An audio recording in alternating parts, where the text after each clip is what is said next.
ګرانه مزدوري ده که د لیبر که ډریوري ده او زمونږ د خلکو مجبوري ده نو د مسافرو وینې څکي عجیبه کیل د ملګرو دا خو جیل دی د پاره د مزدوره. سلامونه، نیکې هیلې احترامات مې ومنئ. ملګرو شاهد مندوخیل یمه په دغه تمه په دغه هیله چې روغ جوړ به وئ او د ژوند نه به مزې اخلئ. ملګرو نن بیا د نوښار سیمې ته مصري بانډې ته راغلي یو نظار محمد استاد خواله. نو راځئ په پروګرام کې ورته هرکلی وایو. السلام علیکم استاد. وعلیکم السلام شاهد مندوخیل صاحب، ډیره مننه چې تاسو خپل قیمتي وخت وویستو او زمون کلی مصري بانډې ته راغلی. نو ستاسو ډیره مننه. ډیره زیاته مننه ستاسو کومه چې مونږ ته مو ټایم راکو. زما د مینوالو ته به څه شریکول غواړئ؟ نو شعرونه خو ډیر زیات دي شاهد صاحب، خو زه وایم چې پروګرامونه خو زمونږ مسافر رونه هم ډیر زیات ګوري او نور مینوال هم ډیر په شوق سره ستاسو پروګرامونه هم ګوري. نو مونږ وایو چې لومبې پکې د مسافرو لپاره په ترنم سره یو نظم وړاندې کما. په خوشاله سودی ترالم ما وسیل د ملګرو دا خو جیل دی د پاره د مزدوره. په خوشاله سودی ترالم ما وسیل د ملګرو دا خو جیل دی د پاره د مزدوره. دلته کې ګرانه مزدوري ده که د لیبر که ډریوري ده او زمونږ د خلکو مجبوري ده نو د مسافرو وینې څکي عجیبه کیل د ملګرو دا خو جیل دی د پاره د مزدوره. د داسې ژوند به څه مزه وي اکثر په لارو کې مشپه وي، کله ریاض کله جدوي نو زړه مې ته موړ شو که دمام دی که جبیل د ملګرو دا خو جیل دی د پاره د مزدوره. په خوشاله سودی ترالم ما وسیل د ملګرو دا خو جیل دی د پاره د مزدوره.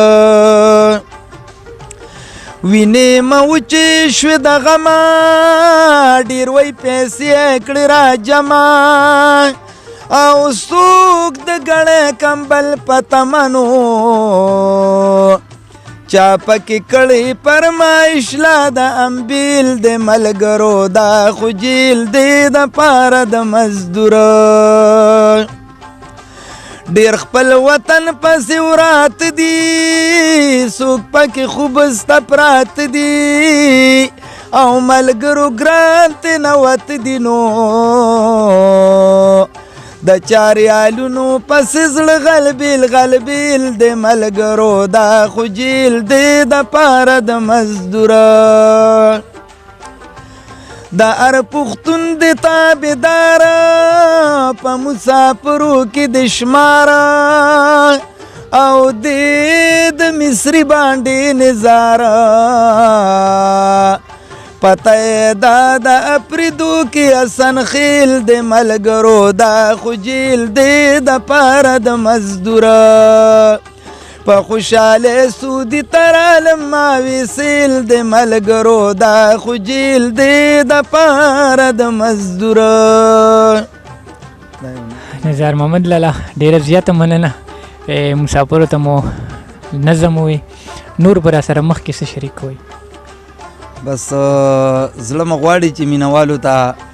ډېر د مینې او د خلوص نه ډک شعرونه وړاندې کو، خو زه به هر حال دا یو څو شعرونه دي.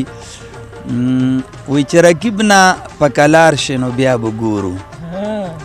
چې رقیب نه په کلار شي بیا به ګورو او چې روان د عشق په لار شي بیا به ګورو.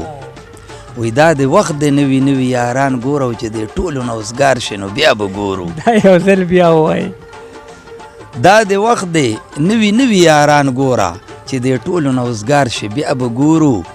او چې د مینې قدر وپېژنې او پوه شي شاهد صاحب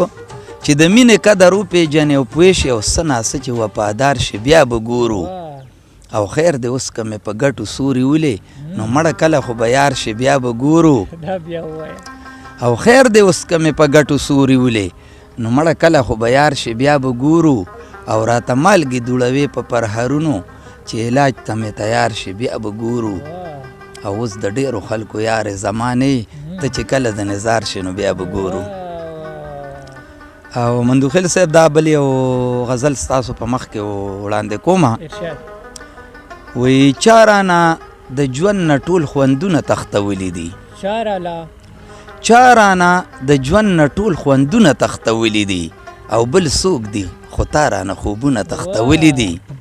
او ستا غم مې په مینه پکې ځکه مېلمه کړی دی ستا غم مې په مینه پکې ځکه مېلمه کړی دی او ده راته د زړه نه نور غمونه تختولی دي او دا سرخي د ګل په پاڼو خپله راته نه ښکاري دا سرخي د ګل په پاڼو خپله راته نه ښکاري دا یې د یار شونډو نه رنګونه تختولی دي او ښکلي چې د چا سره مېلمه شي نو تش نه ځي بیا ښکلي چې د چا سره مېلمه شي نو تش نه ځي بیا ډېرو خلکو نه یې زړونه تختولی دي او ما نظار خو شل ځله د مینې لاس در کړی دی شل ځله د مینې لاس در کړی دی خو څوک هم بس تا رانه لاسونه تختولی دي. ډیره زیاته مننه به وي ستاسو هغه مخکې تاسو مونږ ته یې ووایي د خیر آباد بارې کې د نوښار بارې کې نظم مو چې وکړو هغه مو راسره لږ شریک کړو د ملګرو دپاره نو ښه جي دا یو غزل دی د هغې نه مخکې وی لمبه لمبه شي لکه اوج ډکي چې اور ختموي لمبه لمبه شي لکه اوج ډکي چې اور ختموي او داسې ظلمونه د جانان مې د زړه زور ختموي او خوښه یې خپله ده په خپله پکې اوسي جانان شاید منوخیل صاحب خوښه یې خپله ده په خپله پکې اوسي جانان چې خیال نه ساتي په خپله ځان لکه اور ختموي او وران به نشي چې په داغ د پاکې مینې جوړ دی وخت به پې لګي چې د سپینه لمن تور ختموي او پرېږده چې وسوځم په سرو شونډو ستی ستی شم ایره ایره یې کړمه څه به راکې نور ختموي پرېږده چې وسوځم په سرو شونډو ستی ستی شم ایره ایره یې کړمه څه به راکې نور ختموي او نظاره دلته به څوک څنګه مینه وپېژني نظاره دلته به څوک څنګه مینه وپېژني د خپل غرض دپاره رور راپاسې رور ختموي. ډېره مننه جي دا زړه مې غواړي دا یو اخیري کې یو څو شعرونه دي نو دا ما وی چې تاسو سره شریک کما چې په آخر کې مې ملګرو دا کلام دی ټولو مینوالو مسافرو ته ډالۍ وي په آخر کې مې ملګرو دا کلام دی او مسافرو ته هر ځای کې مې سلام دی که د سوات که د بونیر که د مردان دی او په هر ځای کې بس پښتون را باندې ګران دی که د دیر که د نوخار او صوابی دی او چارسده او که کوواټ یا د بل ځای دی که باړه که پېښور که خیر آباد دی او چې پښتون په کومه سیمه کې آباد دی نو لنډه دا ده چې د سمې او که د غر دی چې پښتو وایي زما د زړګي سر دی نو یو نیم کس به مې یاد کړی او پکې خاص خو اعتراض به وشي نوږدو مباسو یو نیم کس به مې یاد کړی او پکې خاص خو اعتراض به وشي نوږدو مباسو نو زه په خپله د مصري باندې نظار یم او ښکاره کلې د زلګې د نوښار یم. ډېره زیاته مننه نظار محمد لالا چې موږ ته مو ټایم راکړو. لنډ میسج پیغام د مینوالو ته څه ورکول غواړئ اخیره کې؟ زمونږ د طرف نه مینوالو ته او ټولو مسافرو رونو ته هغه چې د کور نه بهر دي مینه او په خوشحالۍ سره خپل ژوند تېروي متل دی چې ذکر العیش نصف العیش ذکر العیش نصف العیش د خوشحالۍ خبرې کولم نیمه خوشحالي ده نو هر ځای کې چې او څومره مینوال چې زمونږ دي او زمونږ د شاهد مندوخیل صاحب دا پروګرامونه ګوري نو او دیم د دې پښتو ژبې دپاره د دې ادب دپاره څومره هلې ځلې کوي او څومره ستړي کوي لکه د کم ځای نه راغلي دي نن زمونږ مصري باندې ته او نورو پروګرامونو نورو ورکو شاعرانو پسې ګرځي او ستاسو مخې ته یې په سکرین باندې راولي نو زمونږ د طرف نه ورته ډېر اخلاص او په مینه باندې سلامونه دي او مینوالو هر ځای کې چې نو زمونږ د طرف نه هم د مینې او ډک سلامونه قبول کړي. ډیره زیاته مننه مو کوم. بیا غواړم همجد تبسم کیمرمین صاحب نه اجازت. ښه د آباد اوسئ. د لوی الله په امان.